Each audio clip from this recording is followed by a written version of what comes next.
All right, well, good morning, everybody. Glad you're here. Thanks for taking time.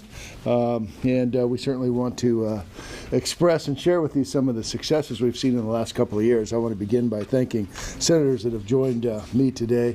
Bob Casey, who's the co-chair of this particular task force and working group, has done a great job. And obviously, I want to thank Senators Moran, Manchin, Toomey, Heinrich, Vitter, Tester, and Collins for all being part of this working group. As you know, working groups kind of come and go, and I think studies come and go over a period of time. But this has been a working group that has been out there for a couple of years. And what we want to do today is to let you know that it's kind of like the economy. The economy's improving, but we have a long way to go to get to the finish line, and that's how we feel on claims backlog. And those are two words that probably bother me the most. I'm assuming it probably bothers Bob the most. Everybody's up here, Pat and Joe, and everybody on this working group. Claims backlog. I know claims backlog drives the VA crazy. I know claims backlog drives Secretary McDonald crazy, and I'll tell you who drives the craziest, and that is the servicemen and women themselves. And I just want to share with you why this is important, and then we'll talk about some of the successes and then what work we have in front of us. So the question is, why is this important? I got a couple of examples. A Marine who lost an eye and the use of his right arm and leg from an IED explosion waited for more than 18 months for his claim. A woman who broke her back while flying a Black Hawk helicopter waited 9 months for her claim. A veteran raising his daughter and struggling to keep a job due to his back pain had to wait 9 months for his claim. And I just want to share one from Nevada, a veteran who said, as a disabled vet, says, I use the VA facility and continue to battle the system, and he puts that in quote, the system, to move a service-connected disability claim through. We have tens of thousands of battle-damaged vets that need immediate help, and the system is stacked against us, and we deserve better.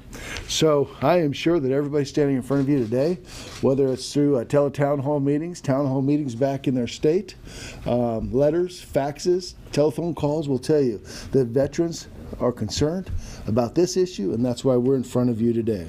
So I've got a chart here in front of you that talks a little bit about what this working group has accomplished over the last 2 years. Casey and I have worked hard on this, and you can see the changes.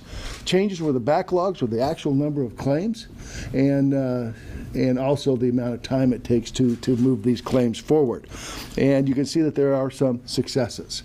We don't have a lot of successes here in Washington, D.C., but you can see over the last 2 years what this has meant to our servicemen and women.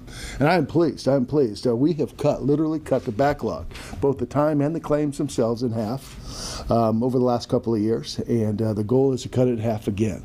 We want to make sure that these servicemen and women get the services that they need. So we're going to continue with this. We've taken, either the VA has adopted or legislation has been accepted at the end of last session. 6 of the recommendations that came out of the 2014 working group report, and we are going to add more to that. As you can see at your seat, we have the 2015 working group report. Why don't you take a look at that? It talks more about these statistics, so I don't have to get into them myself, but I'll tell you the reason I'm here today is that Nevada was one of the worst when it came to the backlog. And I'm pleased to stand up here in front of you today to tell you that in 2013 it took 539 days to turn a claim around, and today we're talking 255 days. And the goal is to cut it in half again. So VA is going to work hard. I know the Secretary is tired of me talking to him about this, and will continue to do so. So what we want is the Department of Defense and the VA to actually start talking to each other. Two separate entities that very rarely get an opportunity to actually mesh and talk. That's what some of the recommendations are going to be in the 2015 report, is to get the Department of Defense, get the VA, actually start talking to each other in the transition of these servicemen and women so that they can move forward. Also, we want to make sure that these veterans, soon-to-be veterans, are educated. I have a brother that they retired a couple years ago after more than 20 years in the Navy, and he said they started his claim a year before a year before he actually retired. And that has been the recommendation of the Department of Defense because they're so concerned at how slow these claims occur with the VA. And finally, we want to address the management of some of the offices, and that's really important to me. We have in Nevada, our regional office has not had a manager or a director for over a year.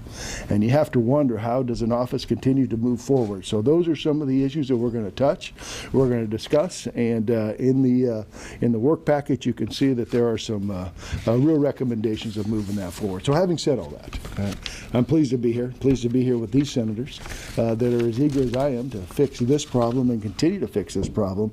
And with that, I'd like to introduce to you Senator Casey. Thanks, Tim. You bet, Bob.